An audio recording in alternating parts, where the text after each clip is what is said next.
part about taking a panning photo is getting the shot in focus. Obviously, you're gonna have to do a lot of attempts to get the shot that you want, and sometimes it can take up to an hour to get one photo, or even longer depending on how persistent you want to be at this, or you can get it first go. Like, you just don't know depending on how often you shoot it or how good your technique is, which is the next thing I wanted to talk about, is the actual technique of doing this. In the past, when I've done panning photos, I've gotten pretty frustrated. Fuck!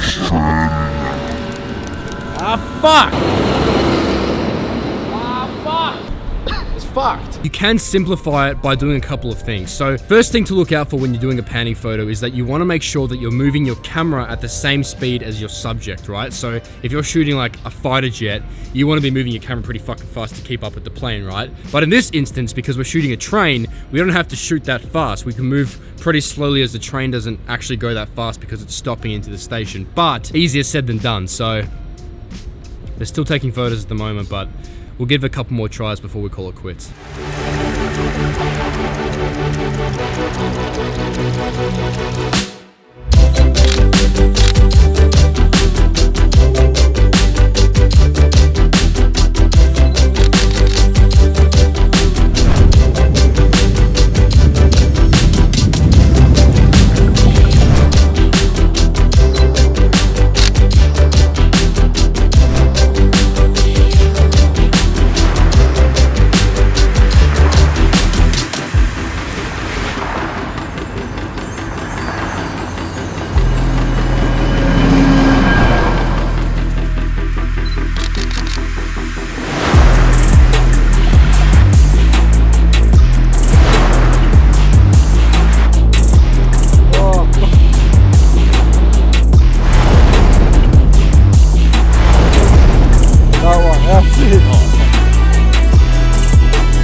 Hey, you may have seen a few new faces on that photo shoot. I was actually shooting with my friends Daniel and Blake. Daniel, which has actually just moved down from Queensland to Melbourne, so he's new in town and he's actually got an apartment on that rooftop that we were shooting. So he lives actually in that building. So let me talk a bit about Daniel real quick, because he is an amazing photographer and incredibly underrated. His Instagram is Woons or Ones, W-U-N-E. You can go check him out. I'll leave it down here and I'll link it in my description as well. All right, anyway, whatever. Let's talk about the photos. So the first shot I got, I actually took a photo of my camera on Liam's camera. I put the 85mm, the 85 1.4 Sigma. We've talked about this lens. You know what it is. It's one of my favorites at the moment. And I took a photo of my camera just sitting on the tripod there. A lot of bokeh going on, and with an edit, looks pretty sweet as well. And I was just sort of mucking around, you know, everyone likes a bit of bokeh, and that was just kind of just to warm up, you know what I mean? You know when you warm up for a photo shoot?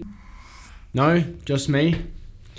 Okay, well anyway. Mission failed. We'll get them next time. The next shot I got, actually it was, because my camera was already obviously on that tripod on the corner of the building there, and I took a long exposure of the cityscape with the train line and the road there. Sounded like a great idea in my head, but obviously just coming back from Dubai, one of the buildings there actually being the world's tallest building there, I was pretty underwhelmed, I guess, coming back to Melbourne and shooting our tiny little buildings in comparison to Dubai. So for me, the shot was a bit meh, but again, chucked an edit on it and that's sort of what we sucked out of it. So whatever, it is what it is. But for me personally, I probably wouldn't post that. It's just really more or less to share with you. Anyway, the final shot, which was probably, which did take the longest. It took longer than my long exposure and setting up my tripod, which is like the longest part ever. When you want to take a long exposure, it's fucking half the time it's trying to set up your tripod correctly. But the last shot took so many attempts and we actually never really got the shot. This was the closest that we got, because at night it's super hard to get the shot because there's not much lighting around. You gotta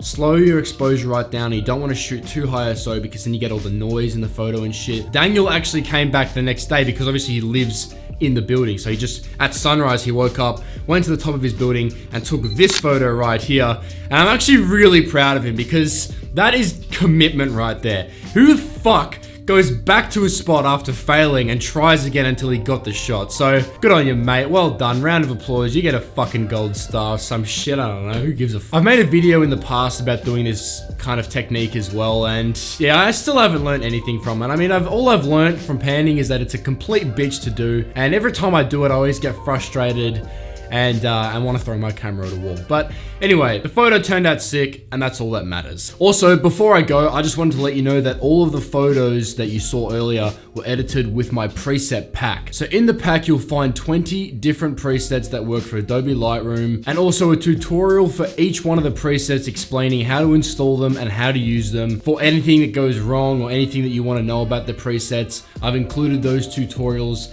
inside the preset pack. Plus, you get 20 of my raw images as well you can play around with and edit them however you want and do whatever the fuck you want with them. I don't give a fuck. They're there for you to play around with and practice your editing on. So, I will link those in the description below, or you can head to streamline.store and they're up on there as well. If you did like this video, leave a like down below and help me out by hitting subscribe. But with that all said and done, I will see you in the next one.